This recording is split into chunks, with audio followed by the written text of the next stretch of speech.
everyone, I'm Rachel Poli with Ari Meghlen, and we're your hosts for the Merry Writer podcast. We're on episode 26, and this week's question is, what should you include in your author bio? Before we begin, don't forget to subscribe to the podcast wherever you're listening so you never miss a show. And if you enjoyed this episode, please give it a like. So your author bio is just what it sounds like. It's a brief about section of the writer.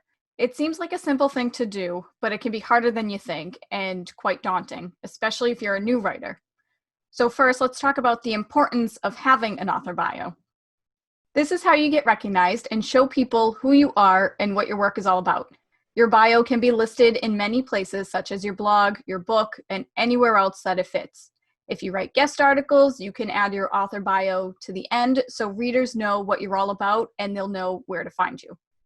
I think that's it. I think we always think, yes, bios, they go on about pages, on blogs or websites, but you're right. A lot of writers now are putting like a mini bio in their book, like in the front cover or at the back of the book. So it is something you do need to think about. And we have talked about bios before, just very roughly, in our episode about websites and how authors need websites. And if you missed that, go and watch it. And also, you need a website. That's the be all and end all of it is you need a website. Yes, please create a website. Let people find your work. Exactly. And one of the main pages we always talk about is the author bio because it is that important. And one of the things people seem to forget, not only do you need an author bio, but you need to keep it updated. And that's something I've always found with people, because I will always check author websites, whether it's a traditionally published author or a self-published author or an up-and-coming author. I love going on websites and I love reading about the writer themselves. But you'll be surprised at how many are not updated. So, for example, if you are an aspiring writer, by the way, I really hate that word. I always recommend to writers not to use aspiring. It's like if you write, you're a writer. If you're published, you're an author. So the word aspiring, not a big fan, but I know some people like it. So if you want to use it or you have used it, fine. But if you then get published, you should make sure you go in and remove aspiring writer and change that to author, because that's what you are. If you publish a book and you list that in your bio, that you were published on whatever year, that's great. But then if you publish another one, go back in and update it. It's really important to keep your bio up to date because it is the first page, or at least one of the first pages that people will go to on your website. That's a really good point, because I have seen so many author bios where they say, oh, my debut novel comes out spring 2020, for example. And, well, right now it's October 2020. And if I checked that person's bio, it'll still say, oh, this book is coming soon, when in fact it's been out for months already. I know, they really should. It's like, you think you'd go in and change that so at least it's a link, and it's like, a link straight to go in and buying it. But instead, yeah, they just forget, and it's like, so did it come out? Right, exactly. But it is kind of funny, though, because you do add your author bio in so many different places, such as probably various places on your website, because you should have an about page. But then also, if you have a book page, you can add your little author blurb on that page as well. If you do guest articles, it's inside your book, probably at the back. You have an about the author page, but then you also have it on the back cover of your book.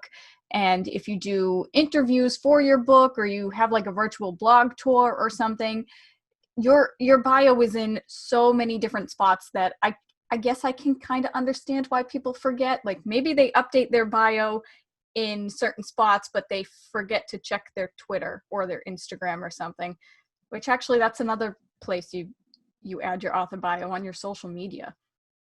And I will also say, if you do like a virtual blog tour for your book, it is kind of tricky to update your author bio later. If you're doing guest posts for somebody, then obviously you can't really update that because it's not your own website. You didn't technically write it. You could very well email that person and say, hey, a few things have changed. Would you mind updating this on that post? 9 times out of 10, nobody's going to say no. Like most people will be more than happy to update it for you. That's a really good point about the fact that obviously you have a bio on like somebody else's website, and depending on how many guest posts you do, that means you could have your bio on a lot of places. I think what I would recommend is your author bio that's on your website has to be more fluid, that you can amend and you put specific details in. I think anything where you don't want to have to amend it, such as on a guest post, I think I would personally try and avoid putting something that becomes dated, like what you said, this book is coming out at this time. If that was me, I would probably just have a bio that said who I was, what I was doing, and I wouldn't put anything that would have to change. And the same goes for like Twitter or Facebook. They're only small amounts of space we have to put our bios. And I don't think they need to be that intense. And I know some people do use them to announce the book that's coming out. But I don't know. I don't think I'd want to constantly be going into every place to change it. I think having it on your website and monitoring that, because let's be honest, we're on our websites a lot, and there's all sorts of things we have to update if we're doing blog posts, if we're adding new book information. So you're kind of already on there to update it. But yeah, I think anything where the control's being taken away from you. So if you're on somebody's blog, if you're on somebody's podcast, I would make the bio simple and not requiring updating. That's, I think, the best way of doing it. Otherwise, as you said, like you'd end up having to chase people saying, "Hey, do you mind changing that thing?" And it could end up spiraling, and you could end up missing some. So yeah, that's my thoughts. That's my 2 pence. When you create your author bio and you do decide to add links or something, because obviously at the end of your bio, you can say, "Hey, you can find me on my website here." But that's kind of the beauty of having a website. I'm going to reiterate this again. Have an author website. Instead of saying, "Hey, I just came out with this book, here's the Amazon link," you can say, "I've written books, here's my website link where you can find all of my books." Huh? See? Yeah. That's it, yeah. And that's obviously, unless you change your website link, that stays. So, right. It's, that's a much better way of doing it. You see, we always drive traffic to the website. Always. Yeah. So with that said, there are a few things that you should include in your author bio. First and foremost, when writing your author bio, you should include your name, whether you write under your real name or a pen name, or you have initials. Be sure to write it exactly how it looks on your books, because then when people look up your books and they type in your author name in Google or on Amazon, it might not always appear as if they type it in incorrectly, because there's so many Rachels out there and stuff too. Like, you don't know how many other authors are going to have your name. So that's actually another thing. Google your author name before you come out with any books, because if somebody does happen to have the same name as you, try to rethink that, so that way it's easier for people to find your books as opposed to that person's book. But anyway, another thing to include in your author bio is your title. Are you an author? Are you a content writer? Are you a blogger?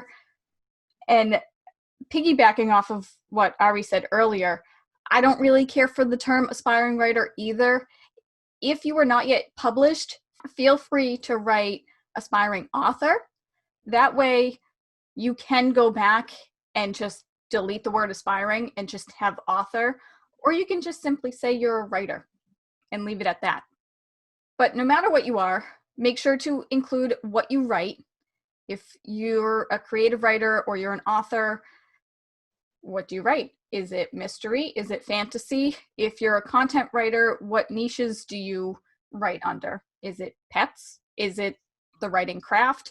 And finally, include your contact information and links to your website and social media.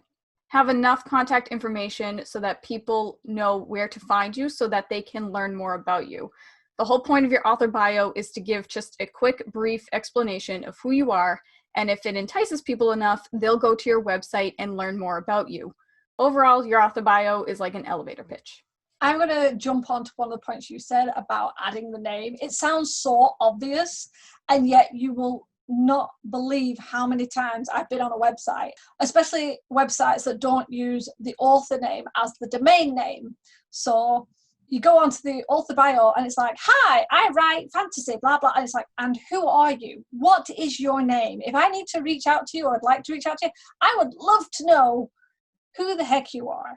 This especially if you are not published and don't have any published works, on your book page with a front cover that has a name on there. And if you're on WordPress, a lot of the bios connect to what's called Gravatar.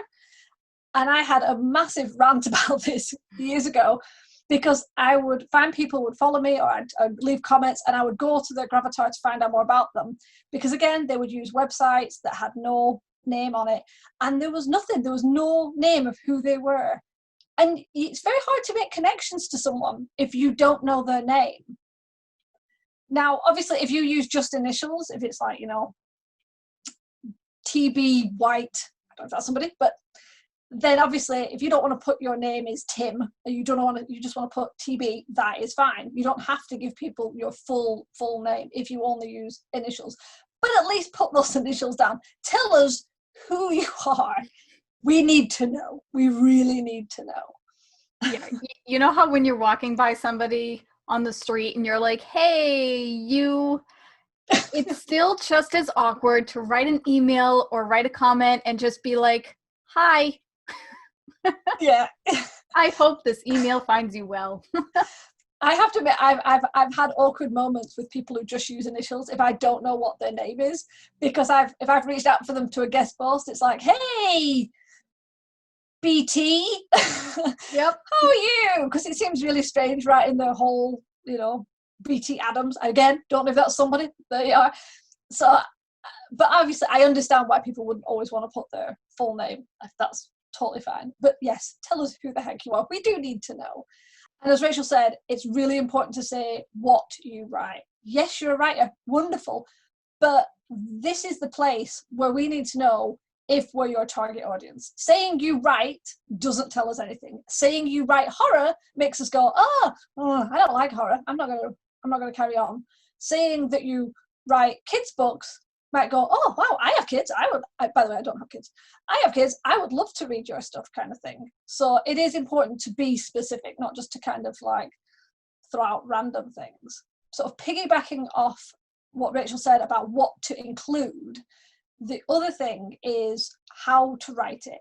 Now, there's two main ways, which is third person or first person. See, it's just like a book. Using third person can remind people that you are serious about what you do. You don't usually use third person if you're a hobbyist, just saying. First person is more personal.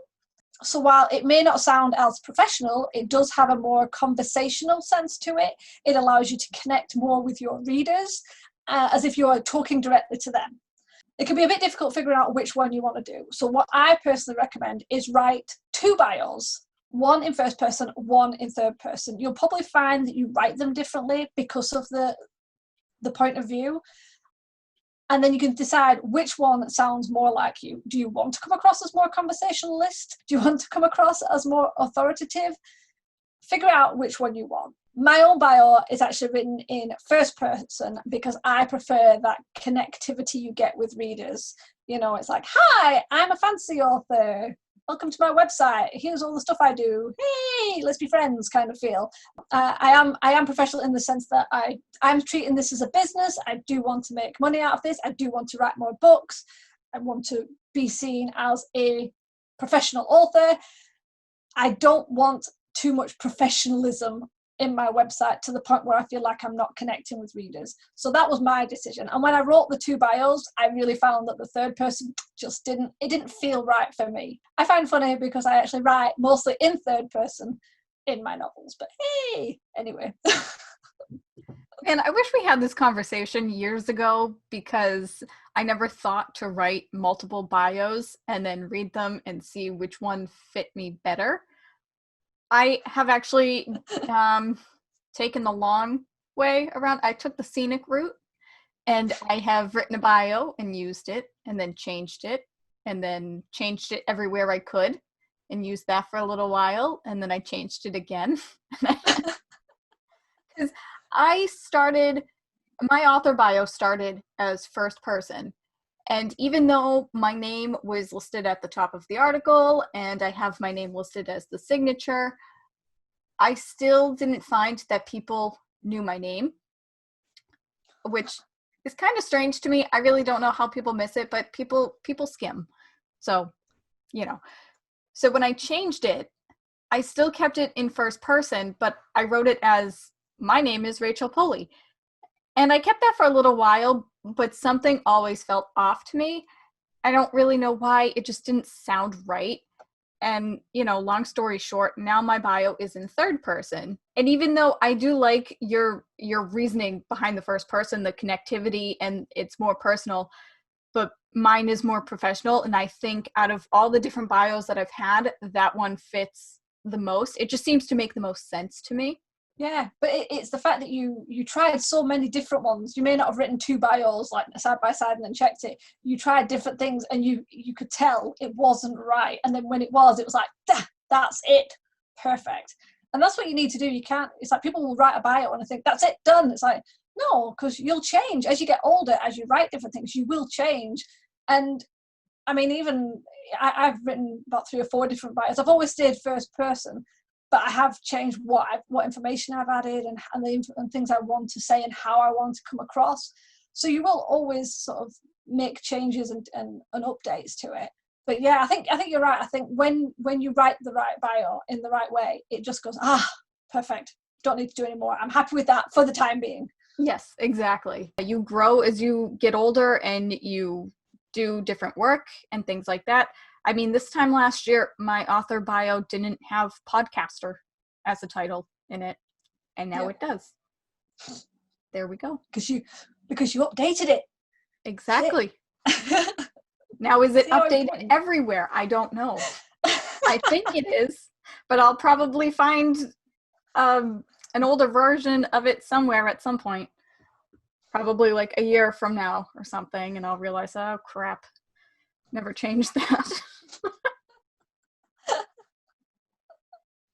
So, which is another reason why you should keep your author bio short and sweet, because when you do change it, you don't want to have to really edit it. You don't want to spend like a couple of hours changing every little nook and cranny of your author bio. You have to remember, it's an elevator pitch. It's not supposed to be a novella. So an elevator pitch is just like, I don't know, 2 or 3 sentences, would you say? It can be less. But the whole point of it is that if you're stuck in an elevator with somebody and they say, hey, what do? You can just rattle off your author bio.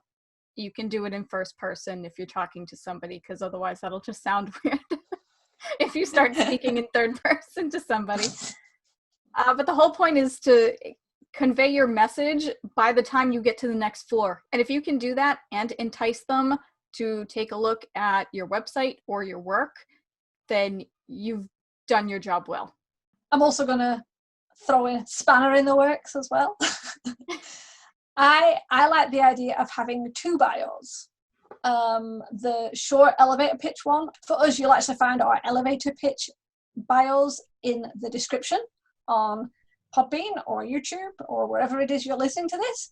And then on my website, I have a slightly longer one. I think it's like 3 paragraphs long. Now, I know people sometimes have a lot longer one. I agree with you. It should not be a novella. It should not be like pages and pages of information, because who has time to read all that crap? But I like the idea of a really short bio so that you can use it for guest posts. You can use it for inside your book. You can use it. You can have it on your website, and then you can have a slightly longer one where you might go into a little bit more detail. The longer one will usually include just a few hobbies or things you do, like maybe where you live, whether you've got pets, with 1 or 2 hobbies. And again, that's just to sort of connect to readers. So if you really love dogs and spend a lot of time at the beach, you might find that your readers are like, oh my God, I love dogs too, and I love the beach. And, drinking pina coladas and getting caught in the rain. I'm not singing. I think you should.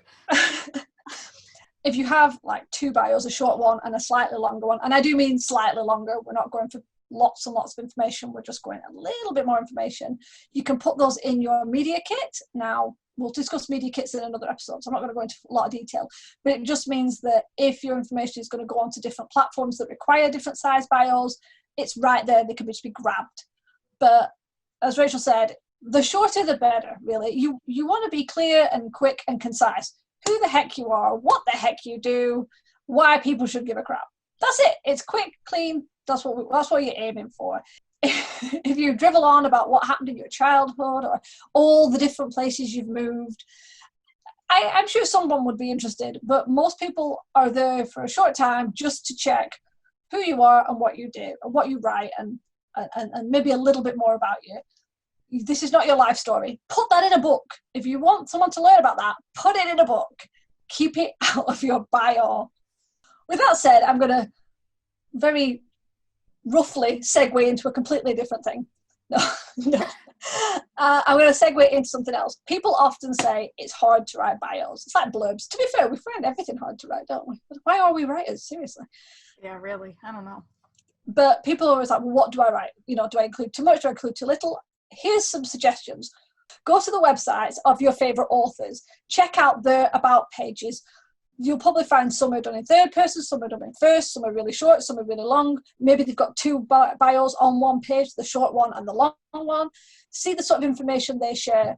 What it does to you. Do you feel connected? Do you feel impressed? Do you want to know more? Do they tell you everything you want to know? Check them out, see what they do, and then use that information that you've correlated and the data to say, well, how do I want to write mine? I really liked this author's bio. Why do I really like that? I like the tone of the bio, so I'm going to write something similar in that sort of style. I'll do that. This person's got a very short bio and lots of pictures. I'll do that. So if you're not sure how to write a bio, check out other people's. Check out ours. Not that ours are great. This is a plug to get you. This is a plug to get you on our website. But yeah, Poli.com. That's RACHELPOLI.com. And mine is arimeglen.co.uk because I'm in the UK, and I'm not going to spell it because I'll probably spell my own name wrong, and that's just embarrassing. But yeah, check out other people's websites, see what they do, see the sort of information. I mean, you could Google, funniest or best bios, and you'll get a list of ones up. And if you want to if you're a comedy writer, show your humor. If you're a horror writer, put something creepy. You can do all sorts with a bio, and it can really show your personality and your writing style. So just, do it. You can even Google author bio templates. Yes. And a ton of stuff will come up. In the end, your author bio is you. It's however you think it fits yourself and your work. But also, as you said earlier, it is a good idea to have more than one bio, because the bio on your Twitter profile is not going to be the same as your author bio on the back cover of your book. And that bio is not going to be the same as your about page on your website. And that's something else you can Google. You can Google like templates for your about page on your website, but ultimately that's all on you. People will try to tell you what you should include in your about page and stuff, but show your personality a little bit and write it however you think it should be written. And you can take little bits and pieces from your about page and you can turn that into an author bio. But also, if you're an author, your bio is going to be totally different from if you're a content writer doing freelance work. So depending on the context of the bio and where you're placing it and what you want it to accomplish, that's kind of how you need to figure out what you should include in your bio. So for example, if you write a guest post on somebody else's website promoting your book, you would send them your author bio. But if you're doing a guest post just to boost your portfolio of content writing, you would send them an author bio that's catered more towards content writing. See what works best for you. It's always going to change as you grow as a writer. After however many minutes this episode is, to make a long story short, is an author bio important? Yes. You should include your name, contact information, website, social media links, what you write, and your title, such as author, content writer, etc. And it should also be short and sweet. But depending on where you're placing your author bio and what it's for, you can play around with the length a little bit. So we hope you guys enjoyed this episode. Do let us know what else you would put in your author bio in the comments or on Twitter using the hashtag The Merry Writer Podcast. If you want to get some extra content, head on over to our Patreon page at patreon.com/The Merry Writer Podcast. You can support our show for as little as $1 a month and can get extra bonus content, including mini episodes that sometimes end up being as long as a normal episode because we don't know when to stop talking. But anyway, tune in next week for another episode of the Merry Writer Podcast where we ask all the right questions. Thanks for listening. Bye. Bye. This podcast is brought to you by Felt Tip Pens. We love to color code. The music titled Inspired is by Kevin MacLeod, licensed under Creative Commons 4.0.